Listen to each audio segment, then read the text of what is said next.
अब जो लोग सुबह सुबह इस खबर को देख रहे हैं, जिन्होंने अभी तक नहीं देखा है, ऑपरेशन सिंदूर, इंडिया स्ट्राइक्स बैक। भारत की सेना ने ऑपरेशन सिंदूर के तहत पाकिस्तान और पीओके में 9 ठिकानों पर यह हमला किया है। और ये स्ट्राइक्स जो की गई हैं, ये इंटीग्रेटेड स्ट्राइक्स हैं इंडियन आर्मी, एयरफोर्स और नेवी की।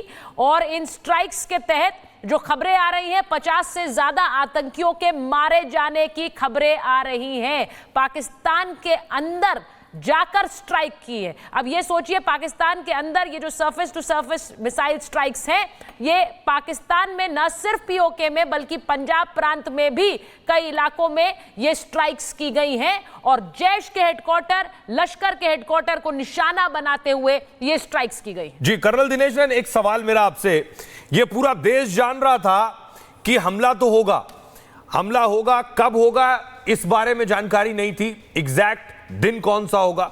लेकिन बड़ा दिलचस्प है कि प्रधानमंत्री मोदी बेशक जानते थे, भारतीय सेना, गृह मंत्रालय, खुद गृह मंत्री जानते थे। और देखिए कि कल होनी है देश में मॉक ड्रिल 244 जिलों में, और उससे पहले रात को अटैक हुआ। क्या ये भी उस प्लान का हिस्सा था कि कल हम मॉक ड्रिल कर रहे होंगे, वो प्रिपरेशन कर रहे होंगे कि पाकिस्तान को हिमाकत करता है तो हम भी अपने आप में खुद को तैयार रखें उस मॉक ड्रिल के जरिए? देखिए, इसी चीज को प्रोफेशनलिज्म के तरीके से अगर आप देखें तो आप देखें कि भारत की सेना और भारत के जितने भी हमारे गवर्नमेंट हैं या हमारे प्रधानमंत्री हैं, एनएसए डोभाल हैं या हमारे जो चीफ हैं, ये किस लेवल के ऊपर ये टॉप सीक्रेट चीजें रखी जाती हैं और इनको किस लेवल के ऊपर एक्शन में लाया जाता है। मैं समझता हूं कि सिर्फ गिने चुने पायलट्स जो राफेल के होंगे या उनके जो एयर मार्शल होंगे, उनको सिर्फ ये खबर होगी। पायलट्स को भी लास्ट मोमेंट के ऊपर टारगेट्स और सब कुछ दिया गया होगा। और पूरी की पूरी ये जो प्लानिंग चल रही थी प्रधानमंत्री के घर पे भी और साउथ ब्लॉक के अंदर भी, मैं समझता हूं ये पूरी प्लानिंग जो है एक बहुत गुप्त तरीके में रखी गई, जिसमें एनएसए डोभाल साहब भी इन्वॉल्व थे और बाकी सब चीफ और जो अपने सीडीएस हैं, रक्षा मंत्री हैं, ये सब लोग भी इन्वॉल्व थे। और इसके कारण आज हम लोग जो है देख रहे हैं कि पाकिस्तान पूरी तरीके से चौंक गया है। पाकिस्तान को लग रहा था कि हम लोग शायद कोई और ड्रामा कर रहे हैं कि कल रात को हम मॉक ड्रिल करेंगे, दिन में मॉक ड्रिल करेंगे 290 डिस्ट्रिक्ट के अंदर, 240 डिस्ट्रिक्ट के अंदर, और फिर ये हम बार बार कह रहे थे कि पाकिस्तान जो है वो अटैक कर सकता है, पाकिस्तान को जो है वो एग्रेशन दिखा रहा है। लेकिन असल में हिंदुस्तान अपनी तैयारियों में सर, लेकिन मैं इस वक्त सर हमारी टीवी स्क्रीन पर ऑपरेशन सिंदूर चल रहा है। ये जो ऑपरेशन का नाम सोचा गया सर, इसमें बहुत गहरे मायने छिपे हैं। ये आने वाले वक्त में जाना जाएगा कि इसका नाम ऑपरेशन सिंदूर क्यों था। इसके अंदर जो मीनिंग है सर, उसका मतलब बहुत बड़ा है।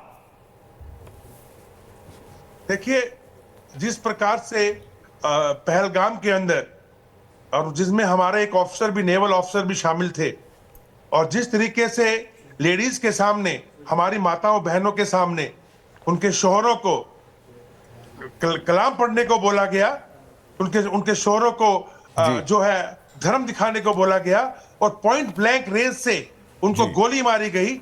मैं समझता हूं अभी तो बदला अभी भी पूरा नहीं हुआ जी।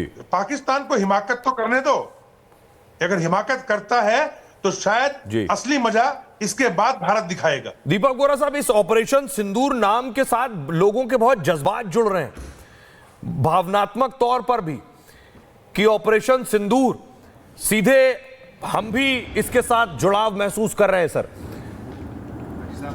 सब लोग कर रहे हैं सर, हमारी बेटी बैठी हुई एंकर कर रही है इस प्रोग्राम को। सिंदूर क्या है सर? भारतीय नारी की शान है, उसकी शादी का, उसकी डिग्निटी का प्रतीक है सर। और सिंदूर मिटाने का मतलब बहुत गहरा होता है हमारे समाज में। वो गधे जो बैठे हुए मुल्ले ये समझ नहीं पाते हैं कि आप लोगों ने भारत की आत्मा को ललकारा है, और वो आत्मा अब आपको जवाब दे रही है। आप टिक नहीं पाएंगे उसके सामने। भारतीय नारी की शक्ति समझ जाइएगा। हमने इसको कोई नहीं लिखा, बोला ऑपरेशन बदला, ऑपरेशन प्रतिशोध, नहीं, ऑपरेशन सिंदूर। कि आपने जिन औरतों के सिंदूर उखाड़े थे, वहां पर मिटाए थे, आज वही महिलाएं अपने भाइयों से कह रही है जाओ अब मिटा दो इन लोगों को जिन्होंने हमें ये तकलीफ दी है। अभी भी इनको समझ आ जाए तो ठीक है, लेकिन इन मुल्लों के दिमाग में इतना जहर है सर, मेरी बात माने सर, ये नहीं समझेंगे, क्योंकि इनके लिए जो कुछ होता है, कौन बचाएगा इनको? अल्लाह आएगा हमें बचाने। ये गधे हैं सर, नहीं समझ पाएंगे कि अल्लाह बहुत अच्छे हैं, बहुत बिजी हैं, बचाना है आपको किसी ने तो आपको खुद करना पड़ेगा, ये नहीं कर पाएंगे सर। अब ये पूरी तरह से एक्सपोज हो चुके हैं।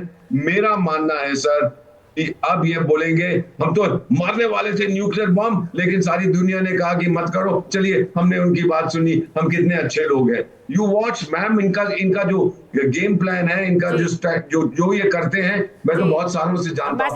एम्बेसडर वोरा आपके पास वापस आ रही हूँ, क्योंकि अब जो तस्वीरें आपने दिखाई, आपने जो तस्वीरें हम दिखा रहे हैं और जो बात आपने बताई, ये जो पिछले कुछ दिनों से हमने देखा एयरफोर्स ने ऑपरेशन आक्रमण लॉन्च किया, वो उनकी वॉर एक्सरसाइजेस का हिस्सा था। इंडियन नेवी ने अरेबियन सी में जिस तरह से घेराबंदी की, वो भी एक वॉर एक्सरसाइज का हिस्सा था। लेकिन वो सब किस तरह से आज की स्ट्राइक्स में तब्दील हुआ है, वो आज पूरा देश देख रहा है। गुरसिमरन इस वक्त हमारे साथ है। गुरसिमरन, थोड़ी देर पहले आपको एक जगह से हटाया जा रहा था, आप कुछ रिपोर्ट कर रहे थे सिक्योरिटी रीजंस की वजह से, जरा बताइए कहां हैं आप?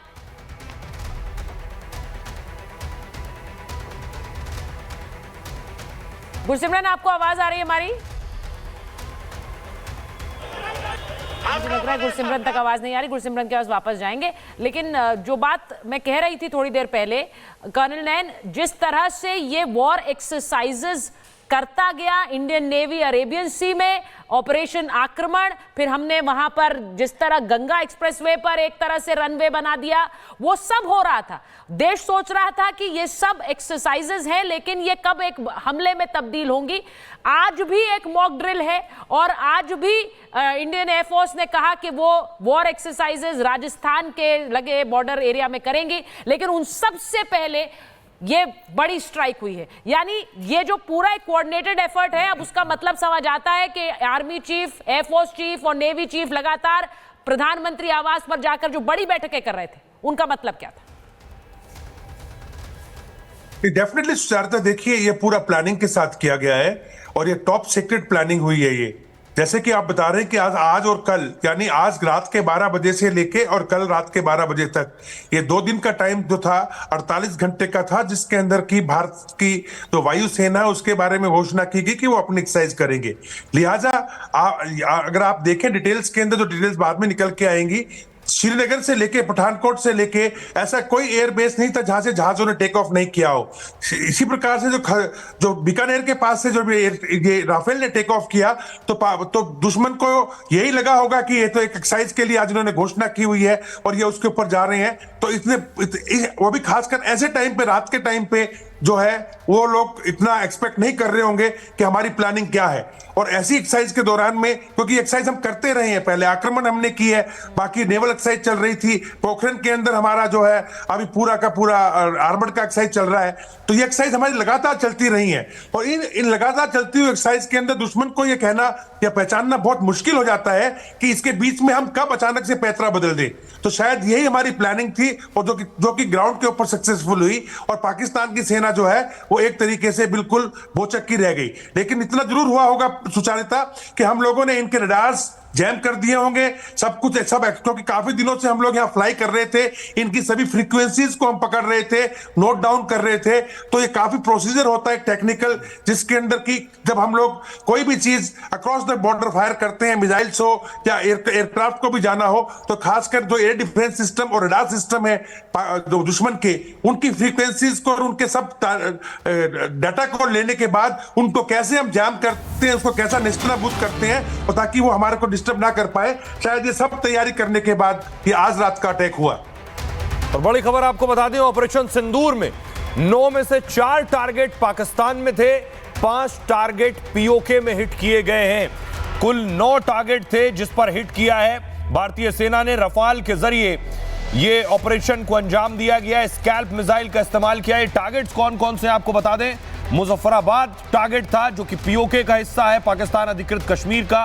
कोटली भी पीओके का हिस्सा है, वो टारगेट पर था।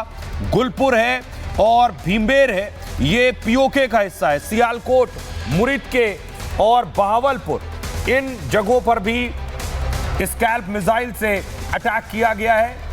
और चक अमरू एक टारगेट है पीओके में, पाकिस्तान अधिकृत कश्मीर, वहां अटैक हुआ। हमारे साथ गुरसिमरन जुड़ रहे हैं। गुरसिमरन, आप किस स्पॉट पर मौजूद थे, जरा बताइए। वहां आग लगी हुई थी, वो कौन सी जगह थी? देखिए वो जो है जम्मू लाइन ऑफ कंट्रोल था, एग्जैक्ट लोकेशन जो है हम आपको नहीं बता रहे, लेकिन जम्मू लाइन ऑफ कंट्रोल था जहां पाकिस्तान की तरफ से भारतीय सेना के एक वाइटल बेस को टारगेट करने की कोशिश की गई और पाकिस्तान की इस कोशिश को जो है वो सुरक्षा बलों ने विफल किया है। एयर डिफेंस सिस्टम ने उस कोशिश को विफल करते हुए जो पाकिस्तानी मिसाइल थी उसे मार गिराया है। इस वक्त हम लाइन ऑफ कंट्रोल से सटे इलाके में मौजूद हैं। मैं सरजीवन से कहूँगा कि आपको एक रिज लाइन दिखाएं। जो आप एक शेडी सी रिज लाइन देख रहे हैं, ये लाइन ऑफ कंट्रोल, एक तरफ लाइन ऑफ कंट्रोल है, दूसरी तरफ अंतर्राष्ट्रीय सीमा है।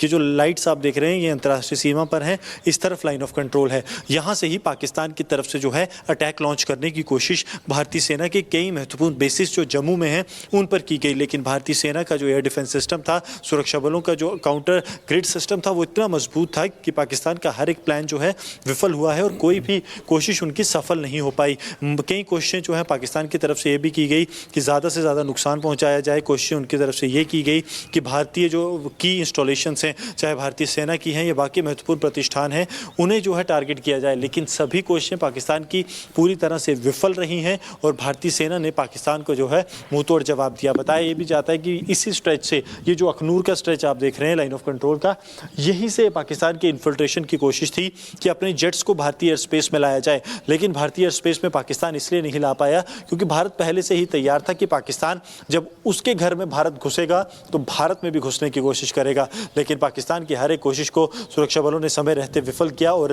अब पाकिस्तानी जो जेट्स हैं, पिछले तकरीबन आधे पौने घंटे से कोई भी जेट्स लाइन ऑफ कंट्रोल के पास स्क्रैम्बल नहीं है। लगातार जो विजुअल सरजीवन आपको दिखा रहे हैं लाइन ऑफ कंट्रोल के, अभी क्योंकि भारत ने पाकिस्तानी पोस्ट को भी टारगेट किया है, वहाँ पर भी डैमेज हुआ है पाकिस्तान की तरफ से। अब दोबारा से फायरिंग जो है पिछले आधे पौने घंटे के करीब तो नहीं की गई, तो आप समझ सकते हैं कि पाकिस्तान को एक बात ये समझ आ गई है कि अगर वो ज़्यादा फ्रंट खोलेगा तो उसे उतना ही ज़्यादा नुकसान होगा, क्योंकि भारत ने जो पहले हिट करना था वो हिट कर दिया है भारत ने। अब इसके बाद भारत जब हिट करेगा तो पाकिस्तान आर्मी को हिट करेगा। अभी तक भारत ने ये मेंटेन किया है हमारे साथ है, पाकिस्तानी सेना की कोई भी इंस्टॉलेशन को हिट नहीं किया, सिर्फ जी गुरसिमरन आपके पास आएंगे। अनामिका, श्रीनगर में, अनामिका अगर बता सकें वहां क्या चल रहा है श्रीनगर में, क्योंकि बताया जा रहा है फ्लाइट्स कैंसिल हो गई हैं, एयर स्पेस बंद कर दिया गया है, इससे जुड़ी कुछ जानकारी आपके पास? बिल्कुल, देखिए सूत्र ये बता रहे हैं कि फिलहाल एहतियात के तौर पे जो एयरपोर्ट है श्रीनगर का उसे बंद कर दिया गया है। इसके अलावा चूंकि आज पहले से भी मॉक ड्रिल के तहत जो कुछ इलाके थे वहां पे मॉक ड्रिल के साथ साथ कुछ चीज़ों पे पाबंदी लगाई गई थी। जो टूरिस्ट प्लेस है वो पहले से ही बंद चल रहे हैं, टूरिस्ट यहाँ पे ना के बराबर है। ऐसे में जो एहतियात था वो पहले से था, लेकिन जिस तरीके से देर रात स्ट्राइक की गई है भारत की ओर से पाकिस्तान के अलग अलग हिस्सों में, पीओके के अलग अलग हिस्सों में, उसको देखते हुए यहाँ पे एयरपोर्ट बंद होने की खबर निकल के सामने आ रही है। इसके अलावा जो हाईवे का इलाका है बंद करने की खबर आ रही है।